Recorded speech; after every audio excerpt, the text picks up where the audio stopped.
Rightio, this is just a quick example of grblHAL's probe select with touch probe and Toolsetter, changing tools and getting a tool length reference as easy as possible. We're continuing a job from last night, so our home position is set bar the Z height. So we shall touch probe for that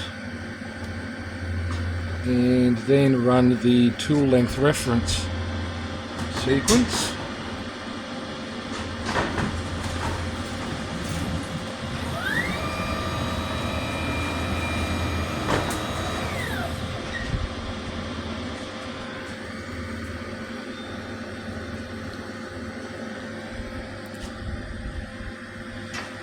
Right, so due to some issues I had with the probe auto-selecting and my desire to know I'm telling it exactly what to do, we have a pre and post macro for using the touch probe for our probing operations. That is just the M commands for the probe select plugin. And for this, all we need to grab is our Z height for G54. This is using IO senders probing sections, so yeah, other than that, a fairly regular probing setup, except for those pre and posts. Only doing Z. We hit the start button.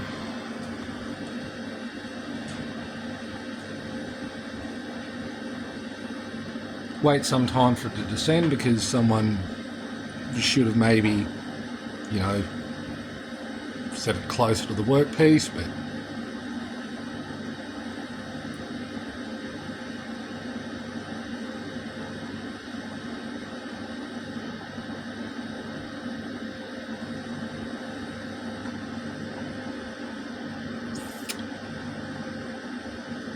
and then hit the start button again because it was set to only probe as far as 50 millimeters before it decides it's failed. There's nothing like repeatable work processes.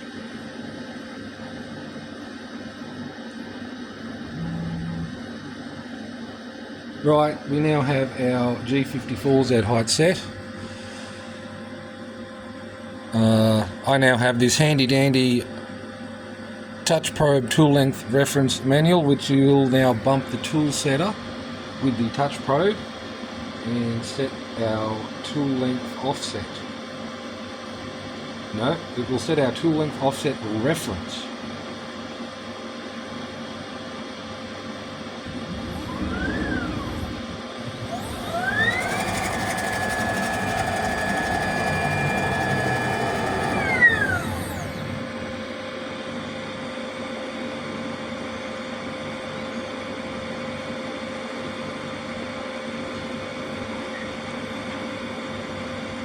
Now, a minor lag between jogging movements is an outstanding to be fixed issue with the S-curve jerk limiting, but it is certainly well worth the minor inconvenience for the advantages it gives.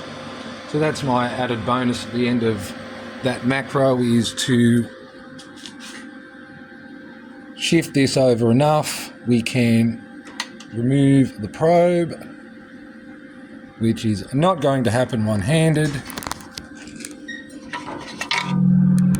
Let us do the good old workshop thingo there, and I will discover if it's aimed anywhere in the right direction once I do something with the video. So that's as much as we need the tool probe for. We can now just, at this point, change the collet because,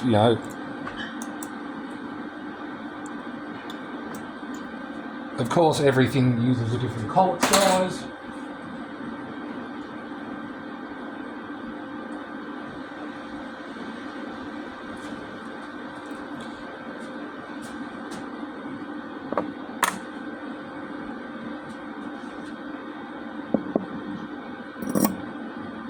find our correct, decidedly somewhat miniature end mill. Operation 1 on this, it's a builder's plate, just in some inscribed text for a miniature train. Yes. Job 1 is a 1 mil diameter end mill, and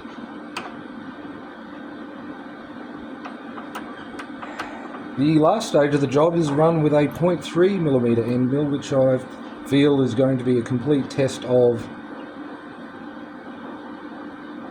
precision, accuracy and repeatability of the whole machine.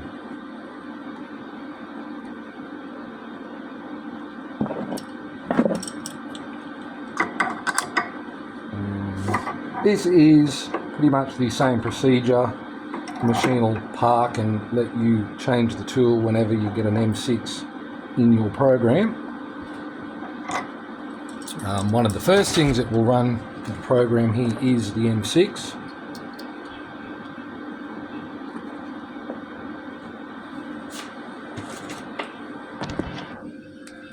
So now we have our desired end mill in. We simply start the cycle, and this is the mode added by setting the tool change with automatic touch off. The status goes to tool. This is the point where it will park up. You change your tool. It'll repeat this at any M6 during the job. Once it's there, you hit cycle start. It makes its way across to the tool post.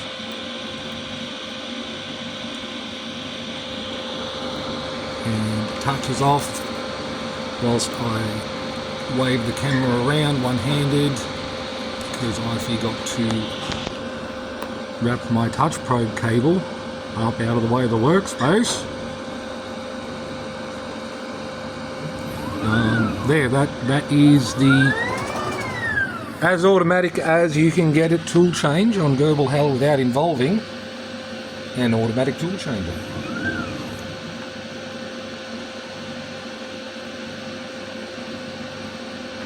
So now with all that said and done, it shall proceed to start the program.